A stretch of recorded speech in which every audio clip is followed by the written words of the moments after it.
the times I was watching one of these programs, there was a scientist on screen, and she was a young woman, and the title card read, so-and-so biological oceanographer. And I thought, that's it, that's gonna be me when I grow up. I'm gonna be a biological oceanographer. And this was my dream since 10 years old.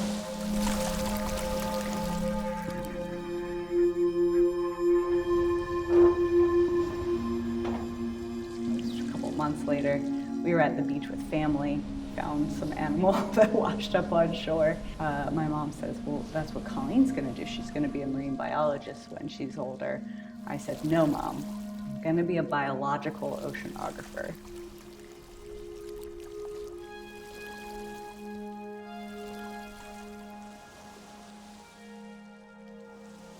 As biological oceanographer, I'm one of the ones that calls themselves a modeler.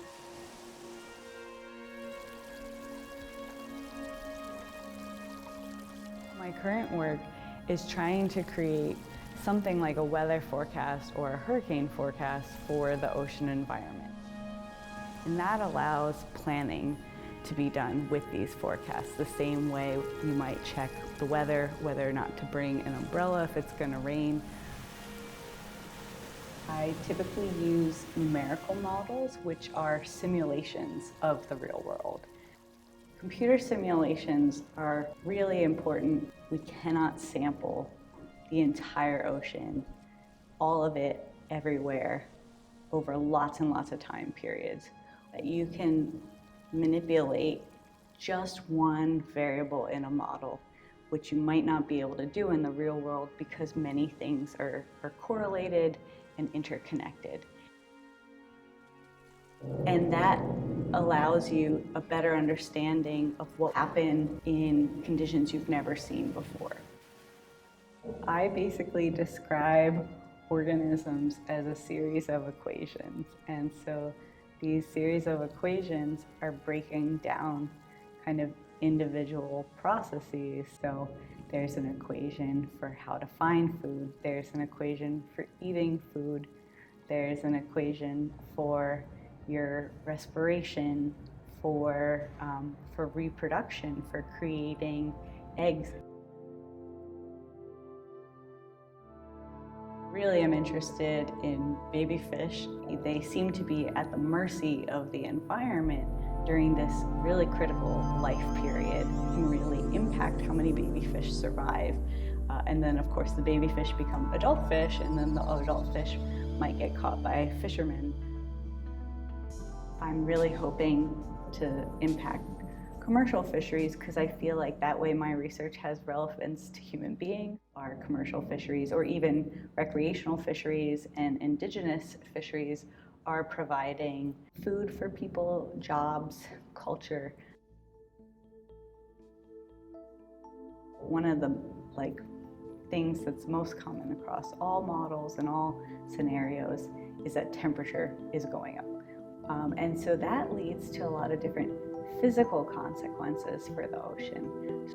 Having increased heating from the top creates this really warm layer compared to the deep water, which is buffered by this cold water. And it creates this two-layer system that separates the phytoplankton in the top layer from the nutrients in the deep water, which is where regeneration happens. If we were to sum it up across the whole ocean, it seems like it's a net negative effect to all the biomass in the ocean.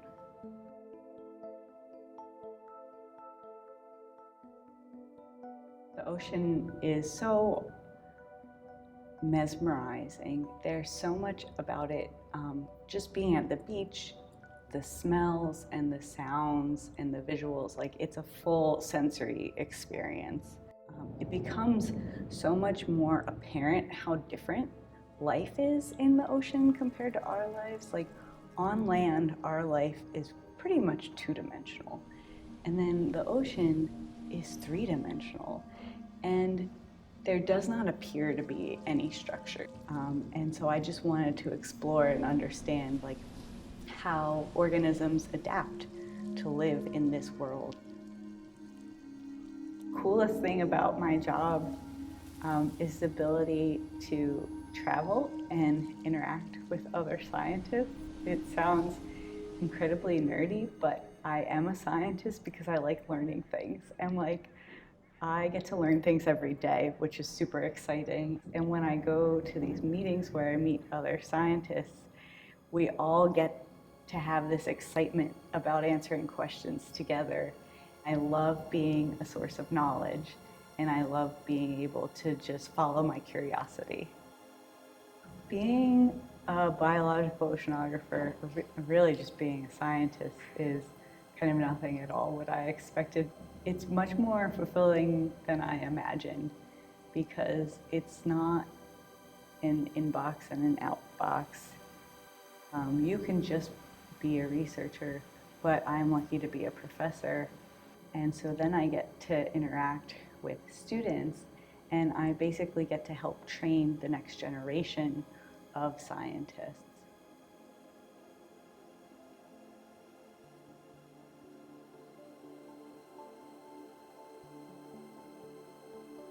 I think my favorite ocean creature are nudibranchs. I don't study nudibranchs. They're not a fish. They're not plankton. They are a benthic invertebrate. It's basically a marine snail, and they are like one of the coolest things I have ever seen. They are brightly colored. They have appendages. They're able to do crazy things like steal chloroplasts from phytoplankton and corals, or steal the stinging cells from jellyfish and use them for defense. And I just think they not only look amazing, but like do amazing things. And so that is my favorite animal.